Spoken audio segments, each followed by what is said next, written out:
This is Randall Nye, the Bible Guy, for the next part to our daily devotional series through the book of Ephesians. We're in Ephesians chapter 1, verse 6. It says, to the praise of the glory of His grace, by which He has made us accepted in the Beloved. Here it is. We are given a purpose. Isn't that awesome? To give God praise because of how wonderful His grace is. But wait. What is grace? We hear that word a lot. What is it? Now note this. We should give Him special praise because we have been accepted through Christ as a free gift. Grace is exactly that. It's that free gift. Quite literally, it means an undeserved or unmerited favor. That free gift that we don't deserve of salvation that Christ has given us through His blood on the cross. It is only through that grace that we can actually be made accepted in His family.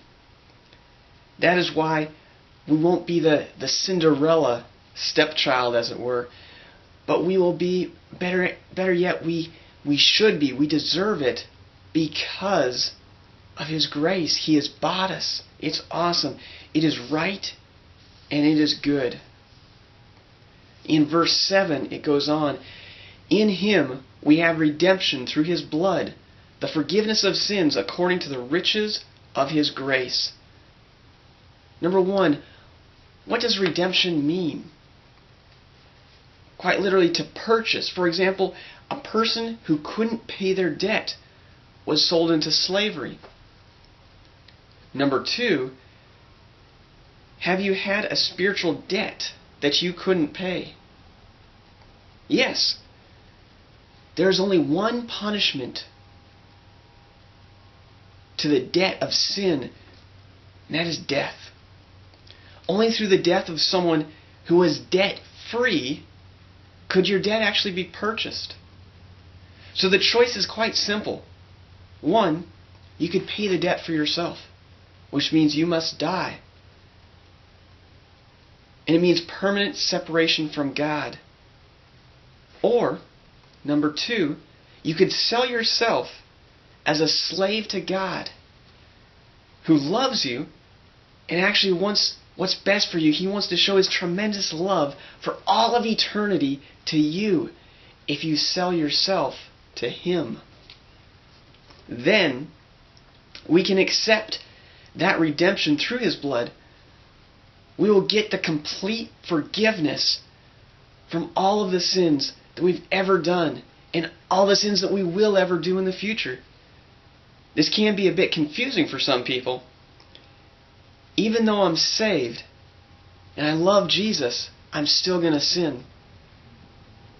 Now, there's no place in the Bible where we are given security that if we can live a life of continued, what we call habitual sin, or continuous sinful lifestyle, you're not going to be safe if you do that. There's no place in the Bible where you're given security for that. Now, to sin is actually an archery term. Whenever you miss the bullseye, miss the mark, then you've actually sinned. When you miss the mark of perfection, you have actually sinned. We can miss that mark at times, but if we're living a Christian lifestyle, but on the side we have this habitual sin, this continuous sin, beware. You need to repent from those sins. They might be pornography. They might be relationships outside of marriage. They might be greed or pride.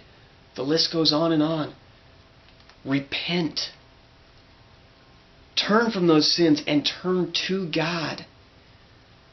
Ask Him to fill your heart and fill your life with Him instead of those things that you are involved in. If you are stuck in those things, talk to a Christian brother or sister about them. Seek prayer. Seek accountability. This is important. This is Randall Nye signing off.